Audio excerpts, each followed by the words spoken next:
Fala pessoal, bom dia. Desejo uma excelente sexta-feira para todos, um excelente final de semana.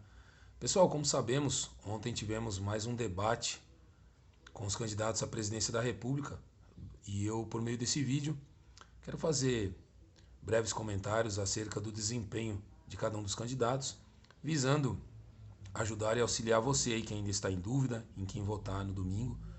Espero que os meus comentários políticos, a minha visão aqui quanto ao debate, possa agregar valor e te ajudar. Quero também deixar bem claro que as minhas opiniões políticas, aqui citadas no meu vídeo, não têm por objetivo brigar ou criar contenda com ninguém.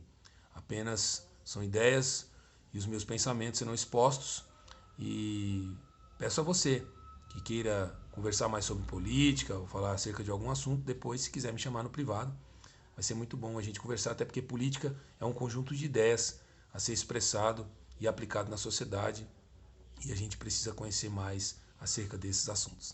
Vamos lá? Então, a primeira candidata que eu quero analisar o desempenho é a candidata Soraya Tronic. Ontem, observando o desempenho da candidata Soraya Tronic, vi que ela estava um tanto quanto nervosa. Claro, estar à frente de milhões e milhões de pessoas não é fácil, mas temos que entender também que quando se trata de um cargo de presidência da República, a pessoa tem que estar um tanto quanto preparada. Assim esperamos, porque é um cargo alto, exige isso da pessoa que ali vai se apresentar. Notei que algumas vezes, quando por exemplo, quando William Bonner chamou ela para fazer uma pergunta temática acerca de segurança pública, ela não fez a pergunta sobre segurança pública, falou de outra coisa sem sentido. Até o candidato Jair Bolsonaro, quando foi responder, disse que ela não fez a pergunta do tema. Enfim, não sei se o despreparo ou o nervosismo. Notei também que em alguns momentos ela citava algumas frases, talvez com o objetivo de virar meme, eu não sei o que passava na cabeça dela. Chegou a chamar o padre uma hora de padre de festa junina. Hoje a gente sabe que os vídeos são cortados, viram memes, depois viram aqueles vídeos para posts, né? Eu não sei qual era a intenção dela, mas partiu para uma linha de ataque também.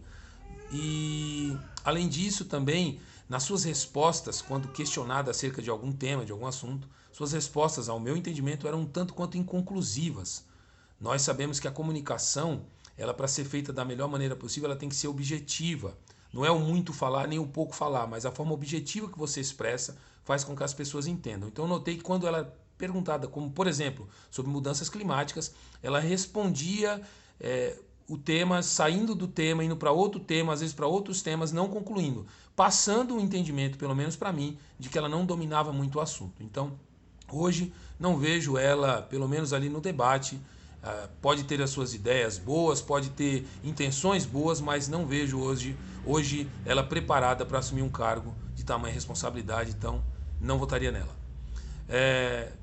Simone Tebet, quero fazer também um breve comentário sobre Simone Tebet. Simone Tebet, a sua eloquência, a sua retórica, a sua forma de expressar é muito boa, convincente muitas das vezes, segura do que está falando, porém, ponto negativo que eu acho é a forma como ela passa que vai resolver os problemas. Quando questionada sobre mudanças climáticas, por exemplo, ela falou de uma maneira como se fosse fácil ou como se apenas ela, como presidente da República, conseguisse resolver todos os problemas. Toda vez questionada sobre algum assunto, ela dizia, eu vou fazer, porque eu não vou aceitar, porque no meu governo...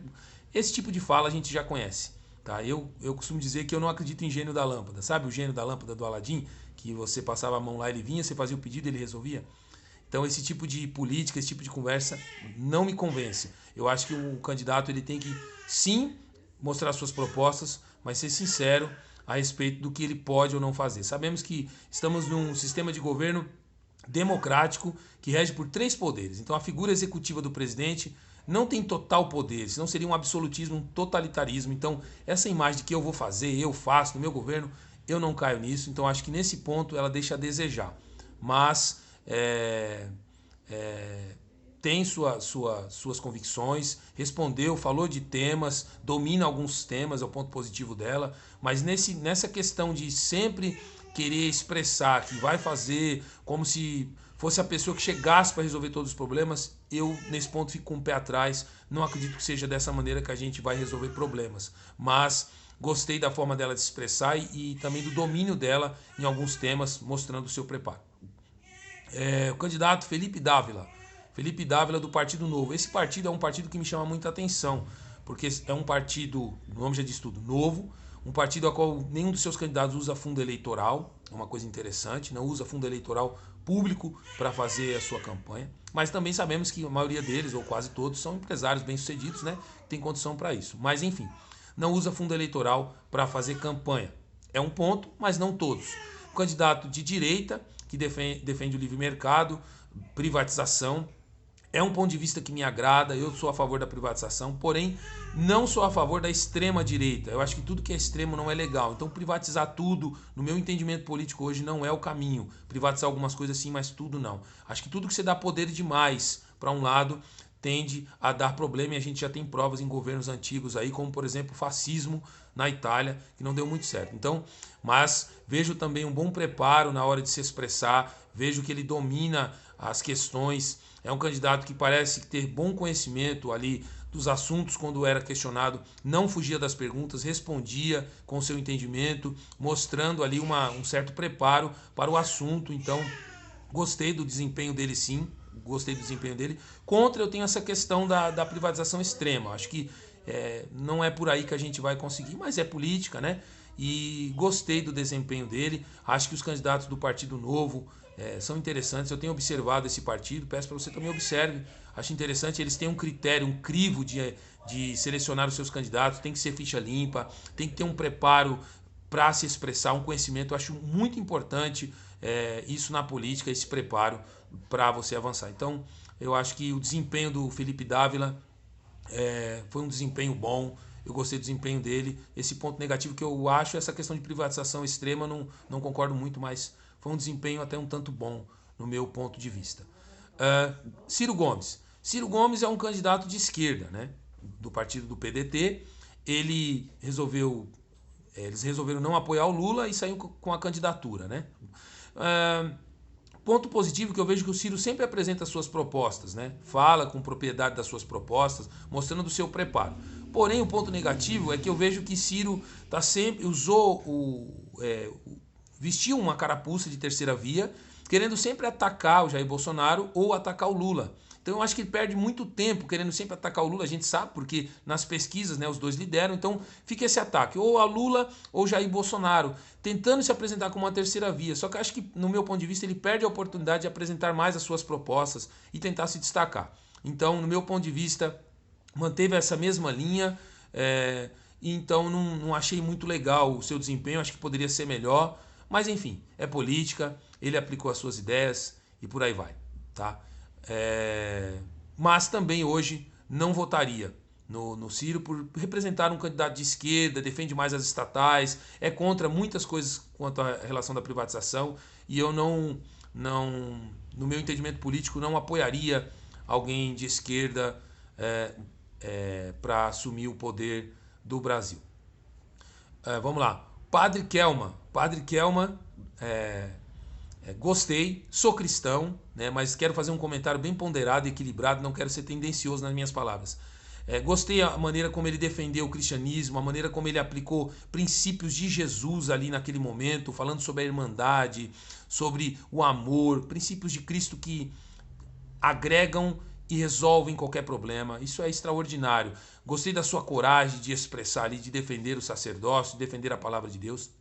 Porém, ponto negativo é que achei que ele ficou muito em questões, às vezes, confrontando, brigando, foi interrompido várias vezes pelo William Bonner, né, foi chamado a atenção porque ficou num confronto ali com a esquerda e perdeu a oportunidade de apresentar mais as suas propostas, falou pouco das suas propostas, entendeu? Então eu acho que isso não foi tão bom para ele, eu acho que ali é o momento de apresentar as propostas, o povo já sabe o que está acontecendo, o povo quer saber o que você pode fazer, então acho que ele perdeu uma oportunidade de falar mais das suas propostas, ficou muito nesse ataque.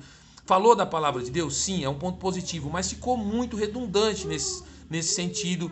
Usou a expressão 84% de cristãos que tem na sociedade muitas vezes. Então, gostei da defesa dele ao cristianismo, achei legal, mas na questão política, estou separando aqui, tá? Eu acho que faltou, deixou um pouco a desejar, acho que um preparo maior nessa questão. Essa é a minha opinião quanto ao padre Kelman, acho que é isso o nome dele, Kelman, né? Se eu errei, me perdoe.